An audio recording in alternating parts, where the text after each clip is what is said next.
Hi అండి, welcome to my channel. ఈరోజు పెసర బూరెలు చేశాను. పెసర బూరెల కోసమని 1 కప్పు పెసరపప్పు, పావు కప్పు బియ్యం వేసుకుని ఒక 2 అవర్స్ నానబెట్టుకున్నాను. శుభ్రంగా కడిగి నానిన తర్వాత శుభ్రంగా కడిగేసి మరలా వడకట్టుకున్నానండి. ఆ వాటర్ అంతా ఉండకూడదు, పొడి పొడిగా ఉండాలి పెసరపప్పు. అందులో 1.5 కప్పు పంచదార వేసుకుని ఇలా స్మూత్గా మిక్సీ చేసేసుకుందాము. ఇలా చేసుకుంటే స్మూత్గా బరక ఉండకూడదండి. ఇలా ఉంటేనే బాగా వస్తాయి ఈ పెసర బూరెలు. ఆ తర్వాత కడాయిలో ఒక 2 or 3 స్పూన్స్ నెయ్యి వేసుకుని ఈ పెసర పప్పు పేస్ట్ మొత్తం ఇందులో వేసేసుకుని పచ్చి వాసన పోయేంత వరకు వేయించుకుందాము. మీకు మరలా కొలత చెప్తానండి. 1.5 కప్పు పంచదార, 1 కప్పు పెసరపప్పు, పావు కప్పు బియ్యం, 1 కప్పు పచ్చి కొబ్బరి వేసుకుని చేసుకుంటున్నాను. ఇలా పచ్చివాసన పోయేంత వరకు గరిటెతో తిప్పుతూనే ఉండాలండి. గరిటె తిప్పడం ఆపితే గట్టి పడిపోతుంది, ఎక్కడికక్కడ బాగోదు. ఆ తర్వాత పచ్చివాసన పోయిన తర్వాత పచ్చి కొబ్బరి వేసుకుందాము. వేయించుకోవసరం లేదండి పచ్చి కొబ్బరి. తర్వాత ఇలాచీ పౌడర్ వేసుకుందాము.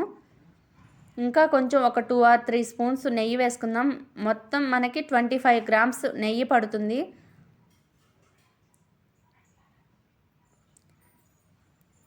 కడాయి నుంచి వేరే అయ్యేంత వరకు కూడా మనం అలా చేసుకుంటూనే ఉండాలి, తిప్పుతూనే ఉండాలండి. కొంచెం నెయ్యి వేసుకుని మరలా కొంచెం సేపు లో ఫ్లేమ్లో పెట్టుకుని పొయ్యిని గరిటెతో తిప్పుతూనే ఉందాము. మనకి రెడీ అయిపోతుంది. రెడీ అయిందండి. స్టవ్ ఆఫ్ చేసుకుని మనం ఒక 15 minutes చల్లారనిద్దాము. చల్లారిన తర్వాత చేతులకు కొంచెం గీ రాసుకుని ఇలా రౌండ్ బాల్స్ చేసుకుందాము. నిమ్మకాయ అంత సైజులో రౌండ్స్ బాల్స్ చేసుకుందాము. కవర్ మీద ఇలా తయారు చేసుకుని డీప్ ఫ్రై చేసుకుందామండి.